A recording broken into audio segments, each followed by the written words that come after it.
Let there be light. From first flame to the edge of the universe.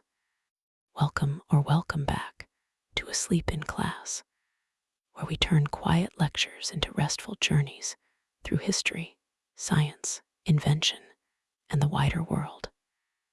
Here, curiosity can slow down, the day can loosen its grip, and there's no test waiting at the end. And if there is a sleepy lesson you would like covered in class next, please feel free to leave it in the comments below. Tonight, the classroom opens into the long human story of light.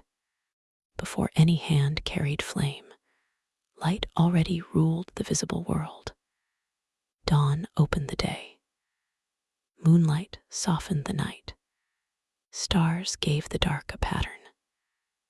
Later, fire brought brightness closer, making a circle where food could soften, faces could gather, and memory could last beyond sunset. From that first human nearness to it, light remained a quiet constant as human capacity accelerated, until brightness became not only comfort, but evidence, signal, technology, and a way of reaching beyond ordinary sight to the universe at large. When light became order, long before light became a number in an equation, people treated it as one of the oldest signs that the world had taken shape. Darkness could hide a path, a face, an animal, a cliff, or the edge of water. Light changed that uncertainty into outline, gave distance back to the eye, and separated one object from another. In that visibility, a person could place the body in relation to ground, shelter, sky, and danger, before anyone could define it as radiation, wavelength, or energy. Light already performed a simpler act. It made the world available. That older experience helps explain why light entered human religion and language with such force. In one of the most familiar creation openings in the Western world, the first spoken command is not the making of a city, a tool, a kingdom, or a law. It is the arrival of light.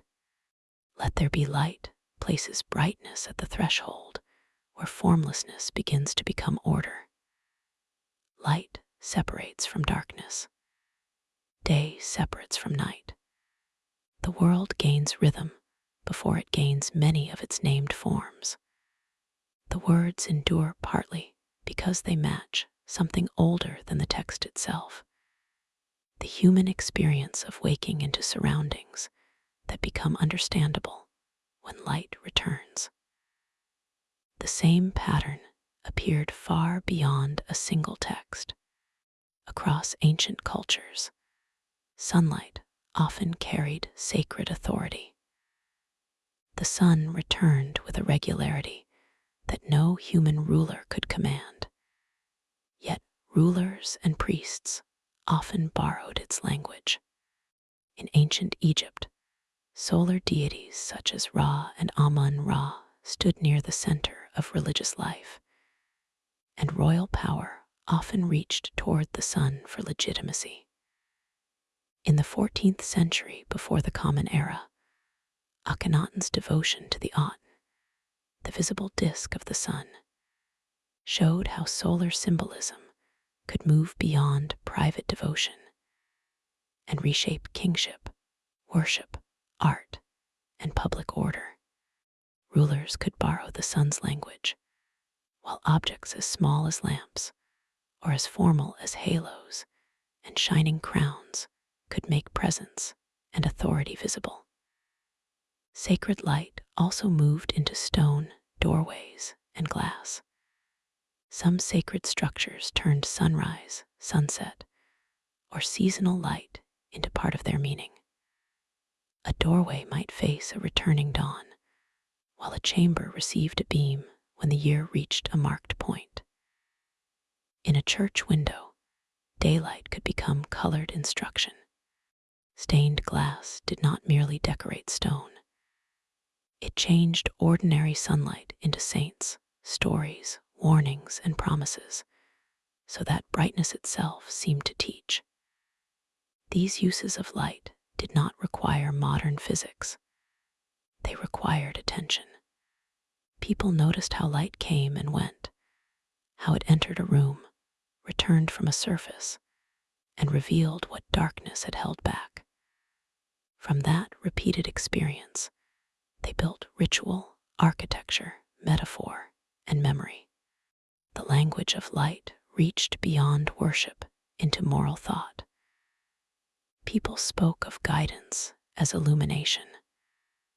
They described truth as something brought into the light. They connected wisdom with seeing clearly and danger with being left in darkness. These associations could become too simple when used carelessly, because real life does not divide cleanly into bright goodness and dark evil. Yet the older pattern remains understandable. A human being in darkness loses detail. A human being in light gains relation. The visible world feels more ordered than the unseen one. Light gives the mind more detail to work with.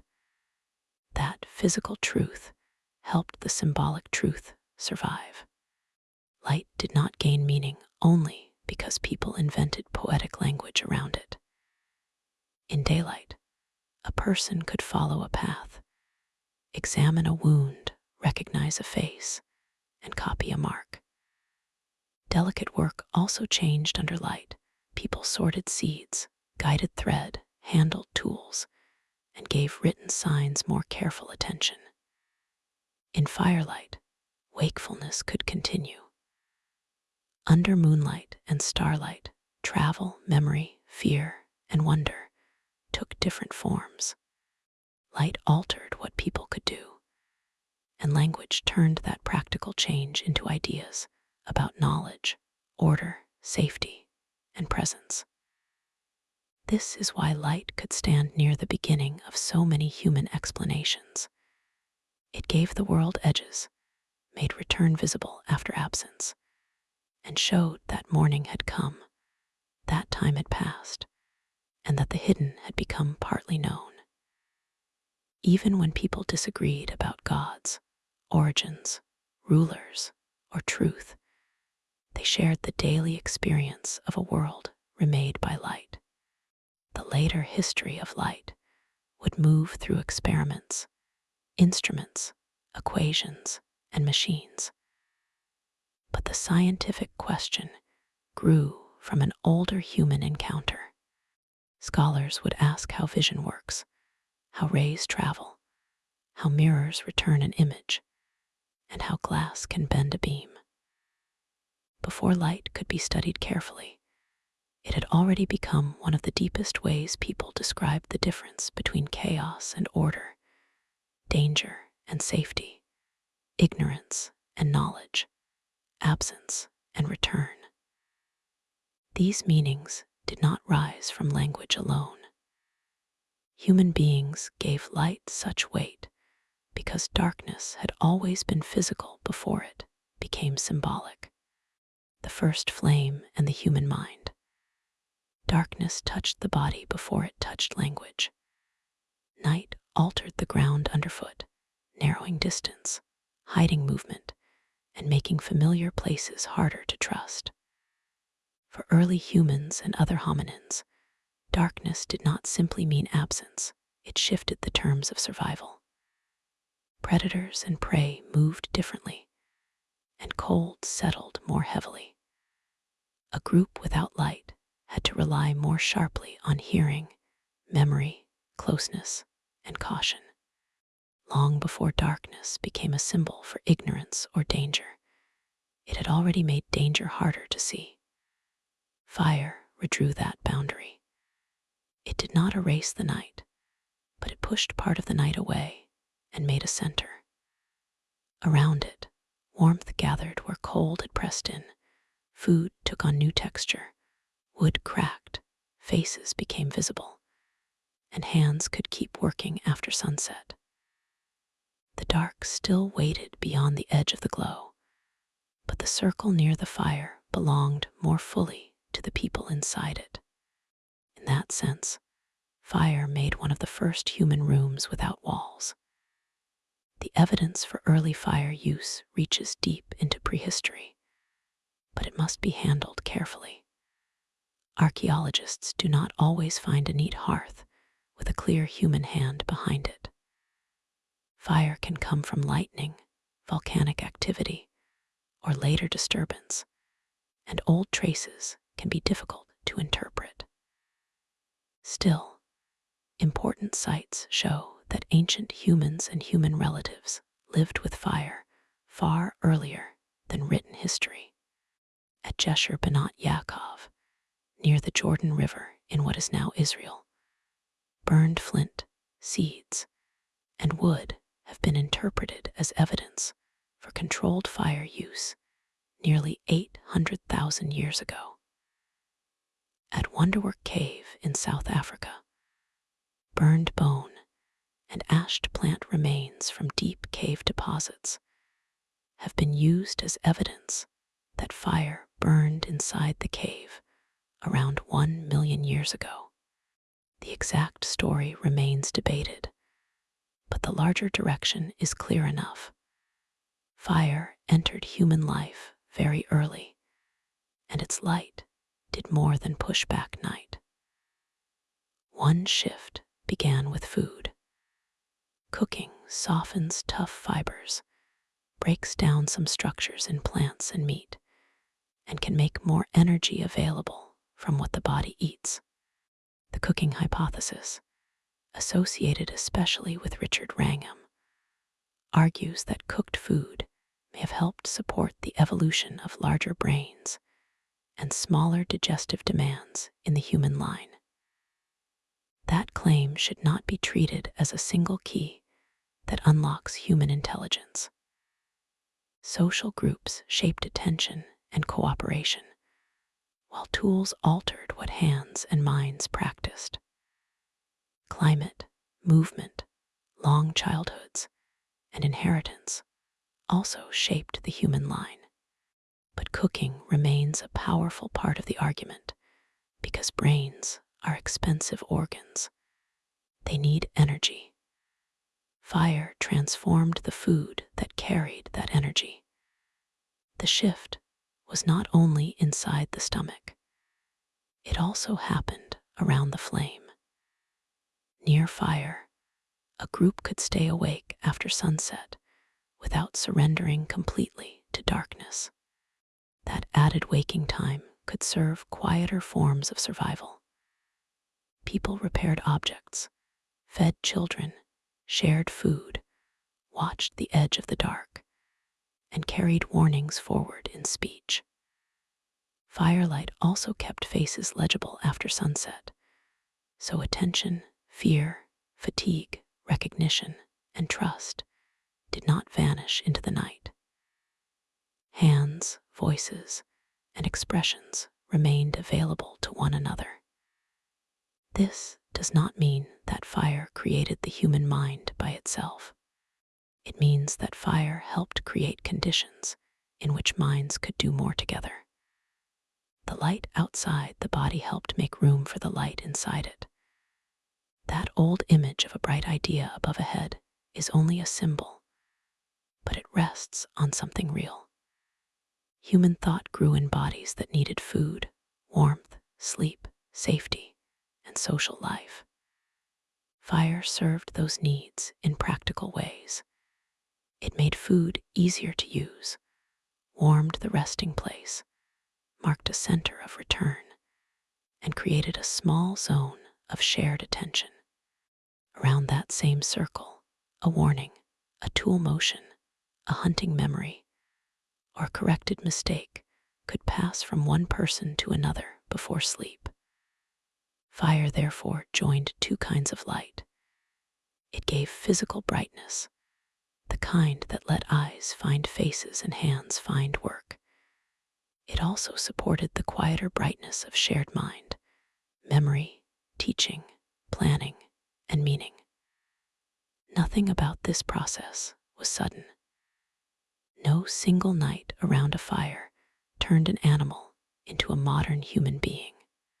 The transformation belonged to countless evenings, repeated across generations, as bodies, tools, food, speech, and social life shaped one another. That is why the first flame belongs so close to the beginning of light's human history. Light had already ordered the visible world through dawn, moon, and stars. Fire brought a piece of that order within reach. It made brightness portable, social, and domestic. It let human beings carry a small dawn into the dark. Beyond the fire, larger lights still moved overhead. The sun returned. The moon changed. Stars crossed the night in patient patterns. Once human beings had learned to live near light, they also began to notice that light did more than comfort the body or gather the group. It returned with rhythm, and rhythm could be counted. Shadows, seasons, and the first measures. Beyond the fire, light returned without human effort. The sun came back each morning, crossed the sky, and withdrew again at evening. The moon changed its face night by night. Stars held their patterns well enough for patient watchers to follow them. These larger lights did not gather around a human circle. They moved above open fields, river valleys, coasts, and settlements. Fire made brightness portable. The sky made brightness rhythmic. That rhythm gave human beings one of their first ways to measure change.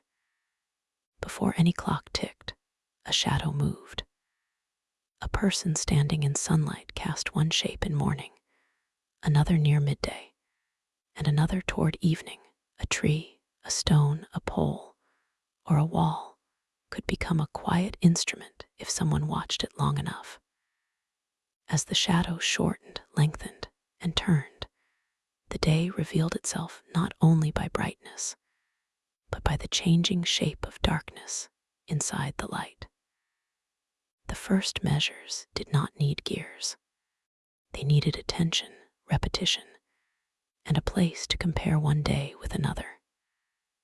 A stick set upright in the ground could show the sun's changing height. This simple shadow-casting device, later called a gnomon, reaches far back into recorded technology. Britannica dates the gnomon to about 3500 before the Common Era, and notes that more precise shadow clocks were in use by the 8th century before the Common Era. In a sundial, the gnomon cast a shadow across a surface marked for time. The device looks simple, but the idea behind it is profound. Sunlight, object, shadow, and observer become a system. Light does not merely show the world, it gives the world measurable motion. Seasonal light widened that system. Across the year, the sun did not rise and set in exactly the same places. Daylight lengthened and shortened. Noon shadows changed, and warmth arrived, faded, and came back again. Farmers, herders, travelers, and households preparing for cold had reason to watch these changes closely. A bad guess about the season could mean hunger. A good pattern could help a community act before hunger or weather forced the decision. While the sun shaped days and seasons, the moon offered another measure. Its shifting shape made a cycle that ordinary eyes could follow across the night sky. The thin crescent, the growing brightness, the full moon, and the fading return toward darkness gave people a visible rhythm that did not depend on tools. Lunar cycles helped many cultures organize months, rituals, travel, and memory. Even when calendar systems became complex, the moon remained one of the oldest natural counters in human life. Stars also gave light a steadier kind of order. They did not brighten the ground like the sun or gather people like fire, but their repeated patterns helped human beings orient themselves.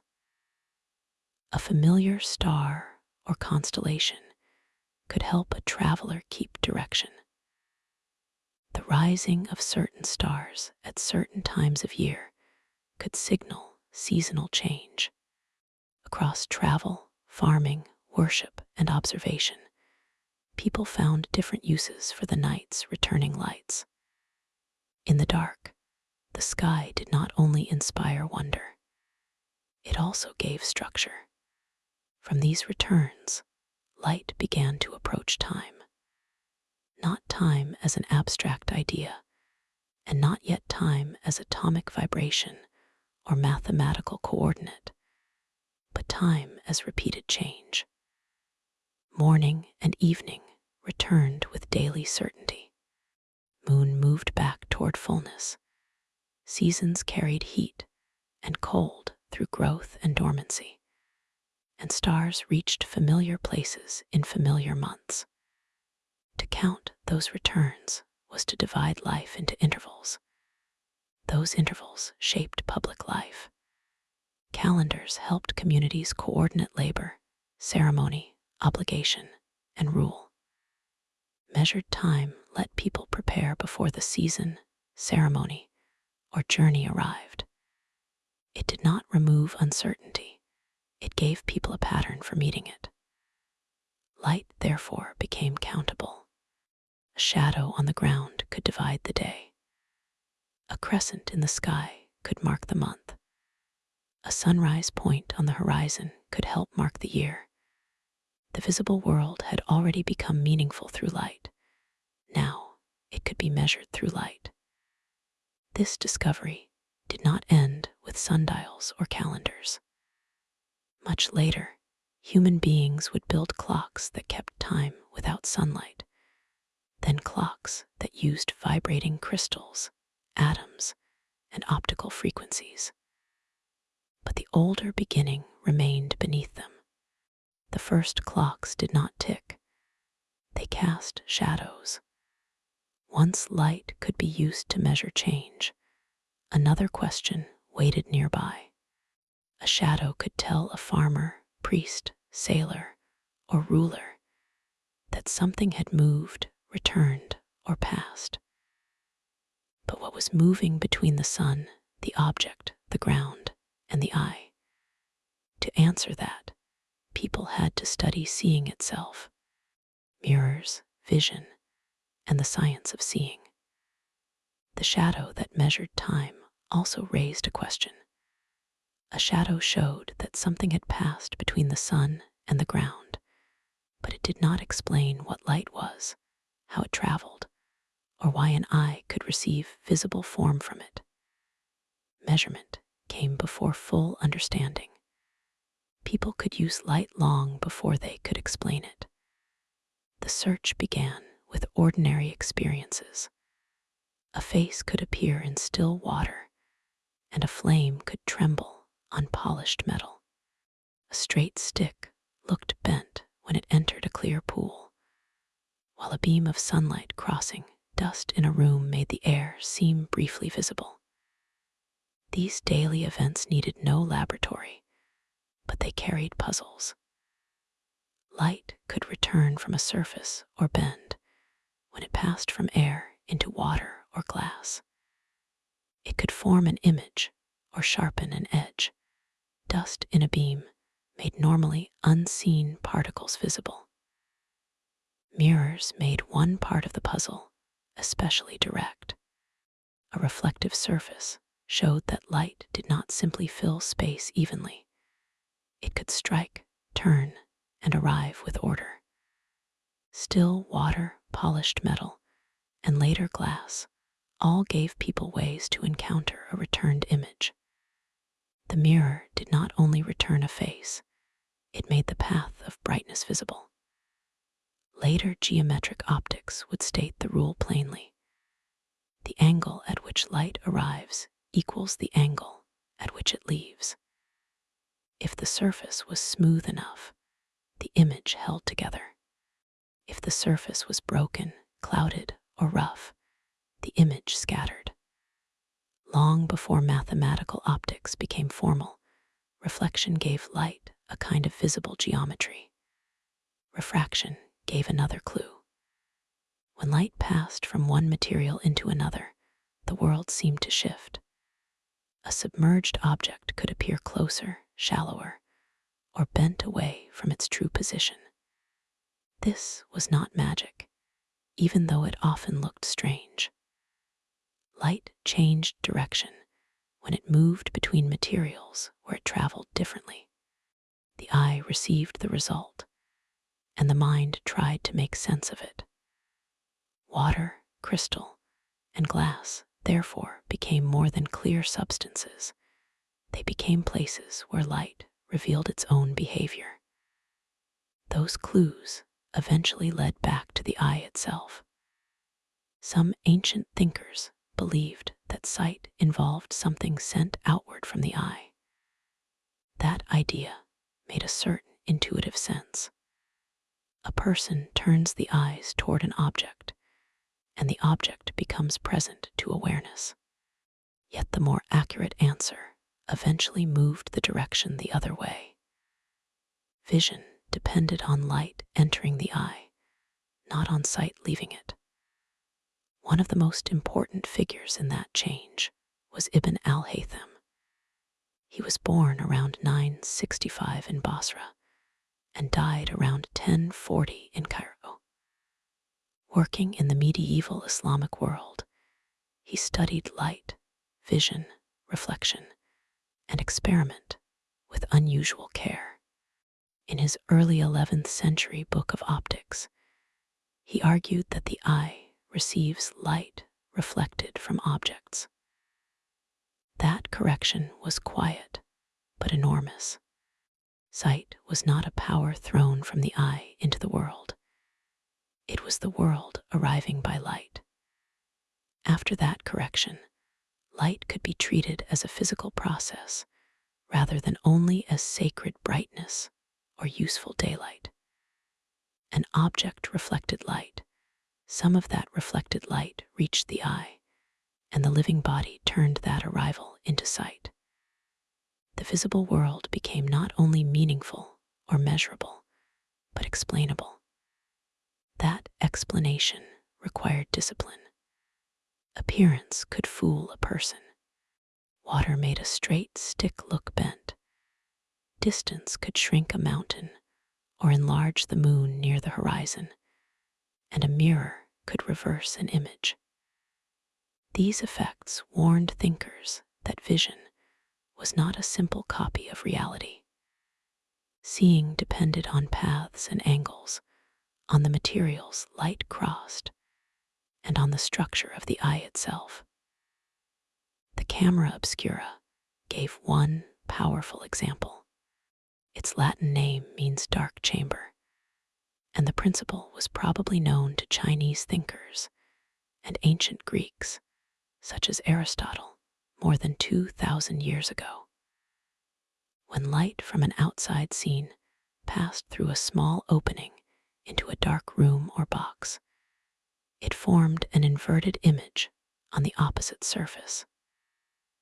The same principle later became central to the long path toward photography. Its simpler lesson was that light could carry arrangement. The outside world could pass through a tiny opening and reappear as an ordered image inside darkness. Shadows had shown that light could mark change. Mirrors and refraction showed that light could be followed. Vision showed that the eye was part of the process, because every visible thing arrived through light entering the body. These patterns did not remove wonder from seeing. They made wonder more precise. Once that became clear, the next step was almost waiting inside the material itself. If light could be reflected, bent, and guided, then shaped glass could extend the eye beyond its ordinary limits. Glass that opened the invisible. Shaped glass became more than a transparent material.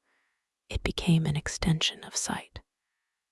A lens did not change the world itself, but it changed the distance between the human eye and what the eye could usefully receive. A lens could help weak sight enlarge small things for examination and bring distant things near enough to question. The earliest power of lenses was not cosmic. It was ordinary and human.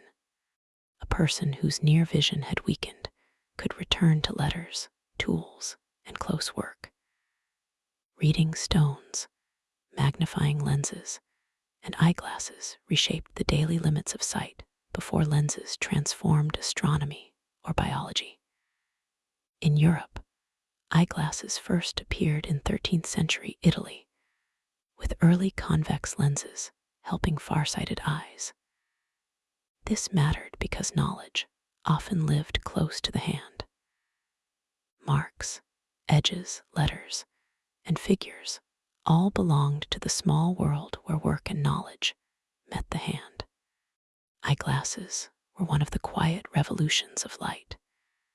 They did not announce a new planet or reveal a hidden cell, but they opened a world hidden only by the limits of the eye. Before glass enlarged nature, it restored part of ordinary human access to it. Then, the same principle widened. A lens could gather and bend light in a controlled way, and two lenses arranged together could do more than one lens alone. The telescope grew from that possibility. In the early 17th century, Galileo Galilei turned a telescope toward the sky and changed the scale of what human sight could claim. He did not invent the first telescope, but he used one with unusual force. Through glass, the moon ceased to look like a perfect smooth lamp, showing mountains, shadows, roughness, and relief. The heavens became less untouchable. Jupiter gave an even sharper lesson. In January of 1610, Galileo saw small points of light near Jupiter that changed position from night to night. They were moons, moving around another world. This mattered because it showed that not everything in the heavens circled Earth. A simple pattern of light, watched carefully through a tube of glass, unsettled an old arrangement of the cosmos. Venus showed phases. The Milky Way resolved into more stars than the naked eye could separate, and sunspots marked the sun itself with change. The sky was not only higher than human life, it was more textured, more crowded, and more dynamic than ordinary sight had allowed. Glass also opened downward into the small. Magnifying lenses and microscopes made familiar materials strange by bringing tiny structures into view. Water, plant tissue, animal matter, and scraped surfaces could hold patterns the unaided eye could not resolve. The microscope did not merely make small things bigger, it changed the scale at which nature could be studied. Smooth surfaces could become fibrous, empty-looking water could become crowded, and simple forms could reveal parts. In the 17th century, this began to reshape biology.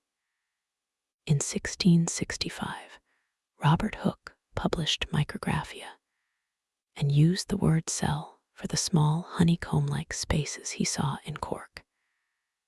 Antony van Leeuwenhoek made powerful single-lens microscopes and became the first to observe bacteria and protozoa. These observations did not create modern cell biology all at once, but they opened the scale on which it could later grow. The living world now included structures and organisms too small for ordinary sight. The telescope and microscope worked in opposite directions, but they shared one deeper lesson. Human sight was not fixed at the size of the body. The eye had limits, but light could be gathered, bent, focused, and delivered in new ways. Glass made the large larger, the far nearer, and the small visible. It taught people that invisibility was often not absence. Sometimes it was only a mismatch between the scale of the world and the scale of the unaided human eye. That lesson altered the meaning of evidence. A moon could circle Jupiter before anyone had seen it from Earth, and tiny organisms could live in water before anyone had the tool to observe them. The instrument did not invent these things. It gave them a way to enter human knowledge. Instruments also changed the posture of inquiry. It required patience, adjustment, and repeated looking. A telescope had to be aimed, a microscope had to be focused, and the observer had to compare one night with another, one specimen with another, one drawing with the next observation. Instruments made sight stronger, but they also made error possible in new ways.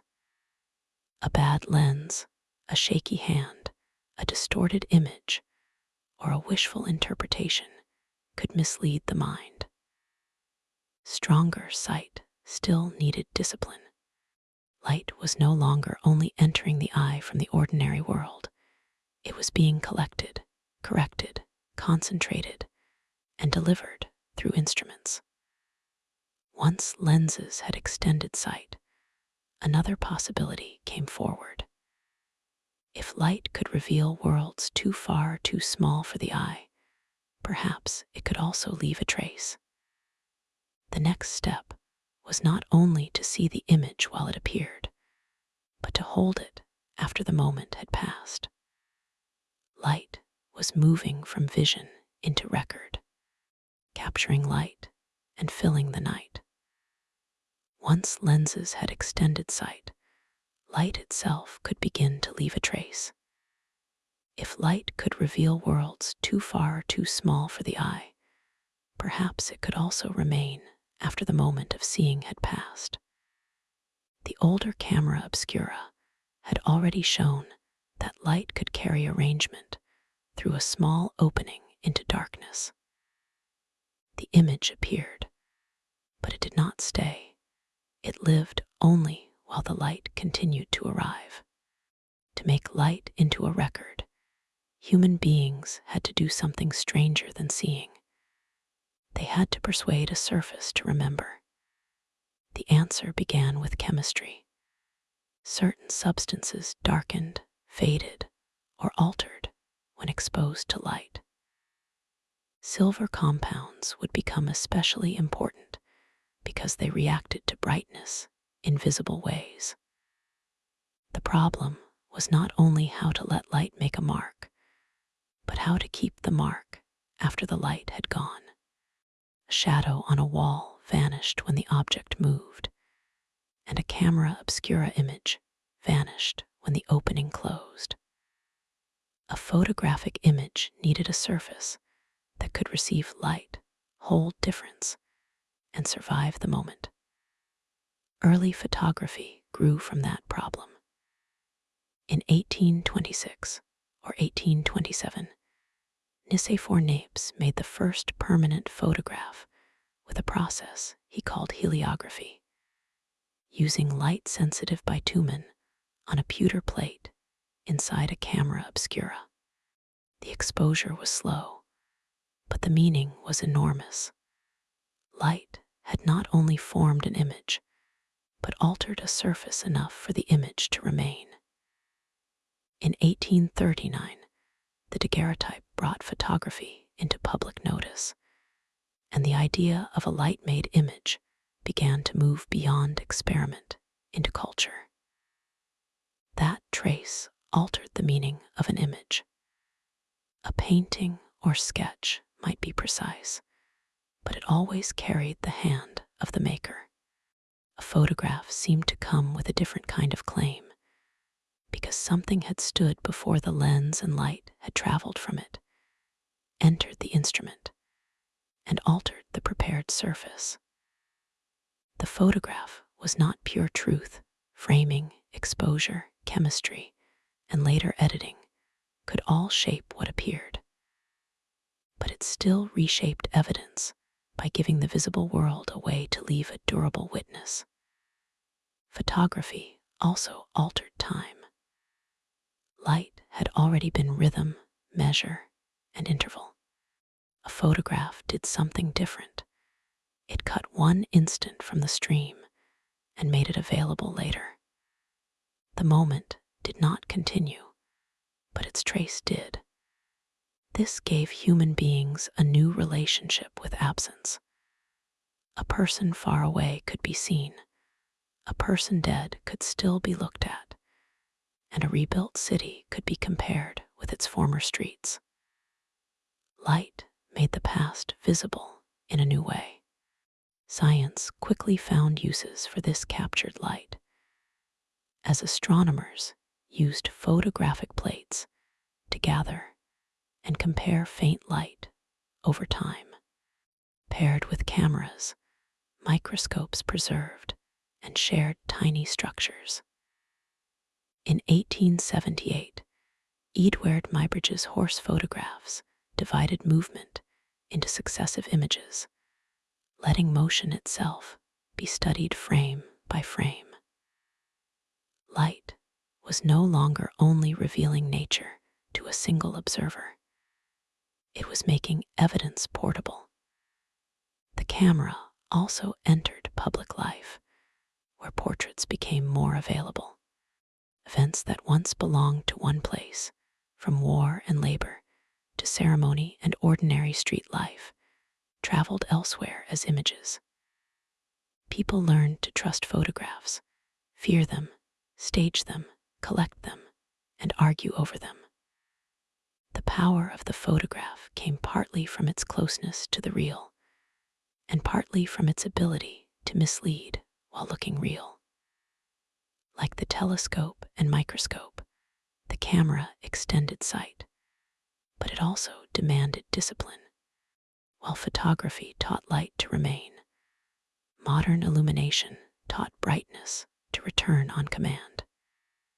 Human beings had long fought darkness with flame, oil, wax, and gas, but industrial lighting expanded the scale. Coal gas gave cities an early industrial way to push useful brightness into the night. William Murdoch developed practical coal gas illumination near the end of the 18th century, and public gas lighting appeared on London's Pall Mall in 1807. More of the night could be made usable. Work could continue after sunset, streets could stay active, and public rooms could glow without relying on daylight. The boundary between day and night did not disappear, but it became more negotiable. Electric light made the shift sharper still. In the late 1870s, Joseph Swan and Thomas Edison independently produced practical incandescent lamps, helping electric light move from demonstration toward everyday systems. Electric light did not merely brighten rooms, it helped turn illumination into infrastructure, something generated, distributed, switched on, and expected. A lamp was no longer only a flame tended by hand. It could become part of a network. Cities learned to shine in repeated patterns. Streetlights, shop signs, stations, factories, theaters, and homes all joined the pattern. Darkness remained, but it was no longer allowed to decide every schedule by itself. This new brightness carried benefits and costs together. Artificial light could make streets safer, extend study, support medicine, and give households more control over evening life, while also stretching labor, blurring rest, and hiding the stars. Filling the night did not simply mean conquering darkness. It meant reorganizing human time around controllable brightness. These developments widened the meaning of light beyond what the eye alone could receive. Visible brightness was only part of a larger family. That wider map had been opening for decades. Infrared was discovered beyond red light in 1800, ultraviolet beyond violet in 1801, and by 1887, Heinrich Hertz had demonstrated radio waves predicted by Maxwell's theory. Once light could be captured, generated, measured, and supplied, it was ready to become something more exact, a controlled tool of modern systems. The next transformation would not merely preserve light or fill the night. It would turn light into a machine. Light becomes a modern machine. Modern technology took the next step by controlling light with precision. Earlier technologies had used light as brightness, image, evidence, or illumination, but machines began to use it as a working substance. Light could be pulsed, filtered, amplified, and aimed. In that controlled form, it carried messages, read marks, guided machines, measured distance, and turned hidden conditions into data. This shift did not happen all at once. It grew from the older realization that light was part of a wider electromagnetic world. Visible brightness was only the portion the eye could receive. Beyond it were forms of radiation that behaved like light in deeper physical ways, even when the body could not perceive them as light. Radio waves, infrared, ultraviolet, X-rays, and other wavelengths widened what instruments could receive. An instrument could detect what the eye could not, and a sensor could turn hidden radiation into a signal. The visible world became only one layer of a larger measurable field. Electric systems made controlled brightness practical. A circuit could switch brightness on and off faster than a hand could cover a lantern, and a signal could be broken into pulses, shaped by a device, and rebuilt somewhere else. In older beacons, the code was slow and visible to anyone watching the hill or harbor. In technical networks, coded patterns could move through wires, antennas, fibers, and circuits. Light and electricity began to share a world of controlled patterns. The laser made control even sharper. Ordinary light spreads, mixes, and scatters, while laser light can be made narrow, ordered, and intense. Its waves can move together coherently, producing a beam that is useful not only because it is bright, but because it is precise. In 1960, Theodore Maiman operated the first successful laser using a ruby crystal. That precision carried into laboratories, factories, medicine, communications, and everyday electronics. A beam could cut, align, read, scan, or carry information through glass. Light had become less like a general glow and more like a tool with an edge. Fiber optic communication carried the signal idea into the modern world. In a fiber, pulses of light can travel through thin strands of glass or plastic, guided along the path by internal reflection within the material. In 1966, Charles Cow and George Hockham proposed that ultra-pure glass fibers could transmit light for long distances without losing the signal. A person making a call, watching a video, or opening a map may never think about those pulses, but much of connected life depends on patterns moving through unseen channels. Speech, images, documents, and transactions can become streams of information. Light does not need to show the message directly. It can become the message's carrier. Screens brought machine-controlled brightness into daily life. The old lamp filled a room, but the display arranges light into words, faces, maps, warnings, and moving images that change many times each second. A screen does not simply illuminate, it composes. It uses controlled points of brightness to make a readable surface. Human beings now spend much of ordinary life looking at light that has been calculated, refreshed, corrected, and arranged by machines. Sensors reverse the direction. A screen sends controlled light outward, but a sensor receives light and turns it into information.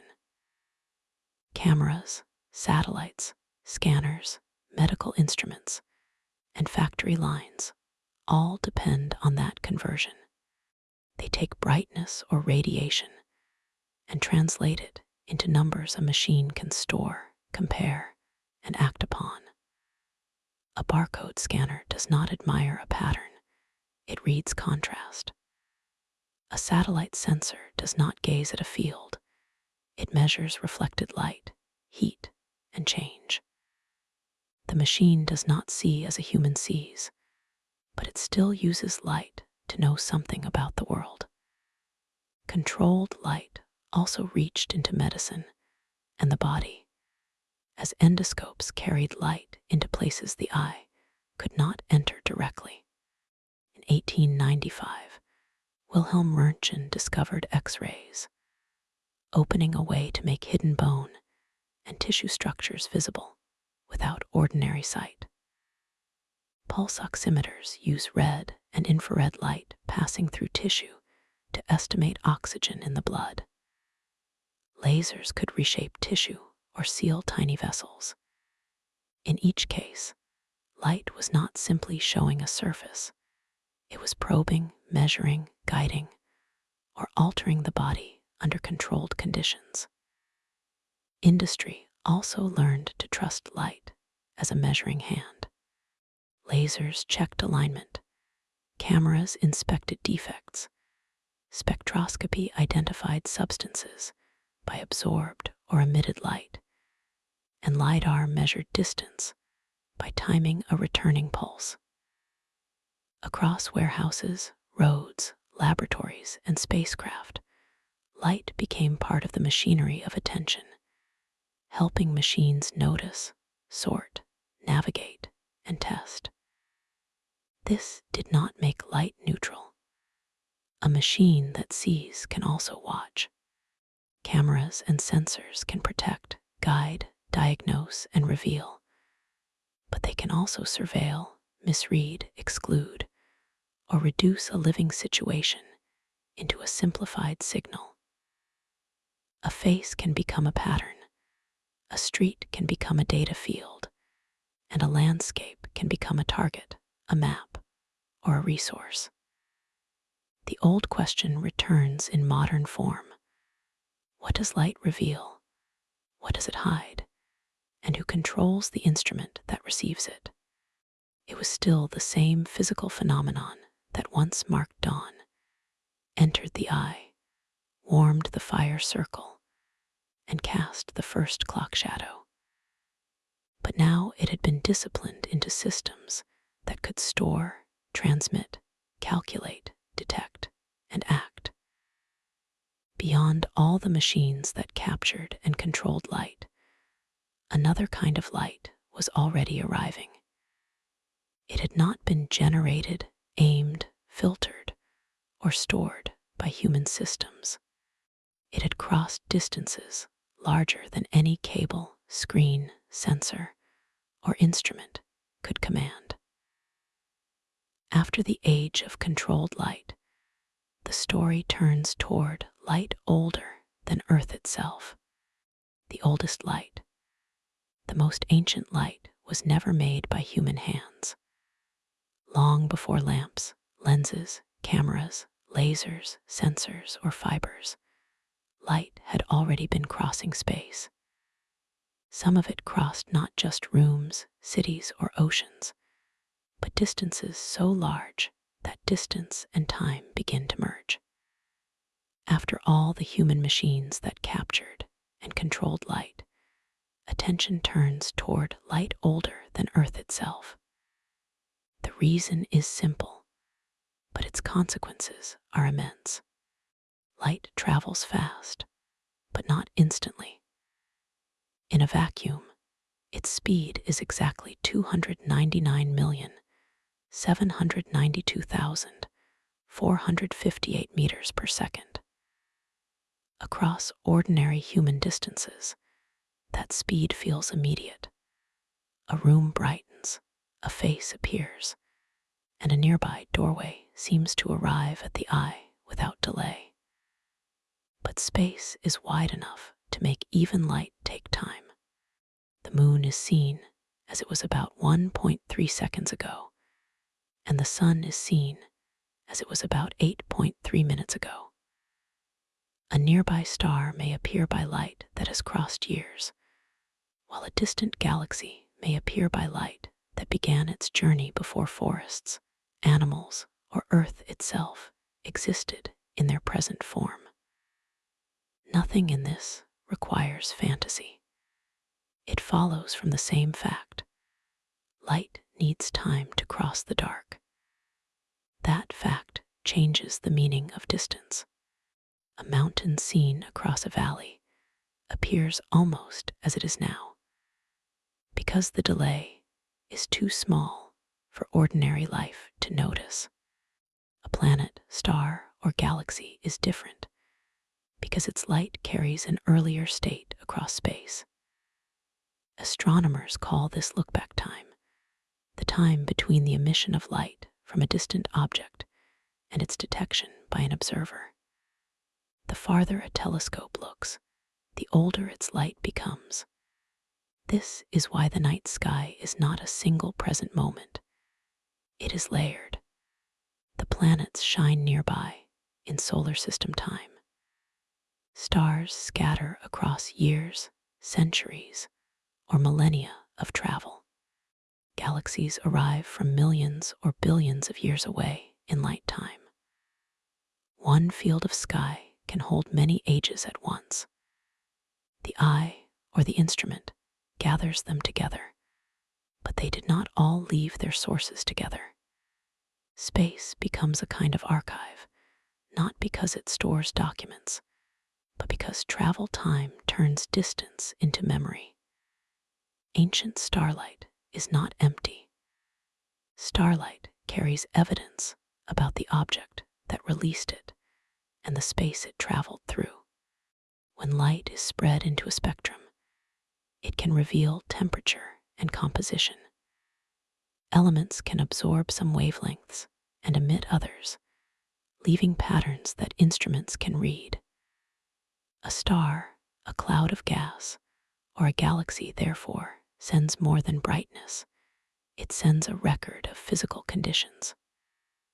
At cosmic distances, that record is also stretched. As the universe expands, light from distant galaxies is stretched toward longer, redder wavelengths. This cosmological redshift does not simply tint the sky red. It changes the wavelength of the arriving light and helps astronomers connect distance, motion, and cosmic expansion. Edwin Hubble's distance redshift relation became known as Hubble's law, one of the central clues that the universe itself was expanding. The farther reaches of astronomy, therefore depend on light not only as an image, but as a measured change. Modern telescopes no longer depend only on the light ordinary eyes can see. Visible light is only one part of the electromagnetic spectrum. Infrared, ultraviolet, X-ray, radio, and other wavelengths reveal different parts of nature. Telescopes such as Hubble and the James Webb Space Telescope are often described as looking back in time because the light they collect has traveled so long before arrival. Webb observes infrared light from very distant and early objects, partly because cosmic expansion stretches early visible and ultraviolet light toward longer infrared wavelengths. The oldest starlight often reaches modern instruments shifted into longer wavelengths. The oldest light humans can observe directly across the universe does not come from stars or galaxies. It comes from the early universe itself. After the Big Bang, the universe was once hot, dense, and opaque, filled with particles and radiation that scattered constantly. Light could not yet travel freely across space. Then, roughly 375 to 380,000 years after the beginning, the universe cooled enough for electrons and nuclei to combine into neutral atoms. Light was released into a newly transparent cosmos. That ancient glow is now called the cosmic microwave background. Expansion has stretched that early light into microwave radiation, faint and cold, across the whole sky. It is often described as the oldest light in the universe, and it comes from a time when the universe was still very young compared with its present age of about 13.8 billion years. In 1965, Arno Penzias and Robert Wilson reported the cosmic microwave background as a faint microwave signal coming from every direction. It does not show a scene in the ordinary sense. It gives a pattern of tiny differences in temperature and density, the early unevenness from which later structure could grow. Deep space astronomy therefore begins with receiving. Human beings do not command this light to leave its source. They build instruments patient enough to catch what has already traveled for millions or billions of years. The work is not to make the light obey, but to preserve its information carefully when it finally arrives. Careful observations and long exposures separate faint signal from noise until old light becomes usable evidence. At this scale, light is no longer only illumination, image, signal, or machine-controlled precision. It lets human beings look back toward the beginning of time itself, not by leaving the present, but because light needs time to cross the dark. At the farthest edge of sight, light becomes time, carrying the universe not as it is beside us now, but as it was when that light began the long journey toward our instruments. Human story of light began with our oldest encounters with brightness. Dawn gave the world edges. Fire made a small shelter inside the dark. Shadows taught people that return could be counted. Over time, light moved from the open sky into glass, from glass into records, from records into machines, and from machines toward the oldest glow still crossing space. It has not ended at a final destination. It has, for now, come to rest with a quieter understanding that light is never only brightness. It can make a path visible, hold the trace of a face, carry meaning through a signal, and bring hidden structures into knowledge. It can also arrive from so far away that distance itself begins to feel like memory. The older question remains beneath all of it. When human beings follow light, what do they learn about the world?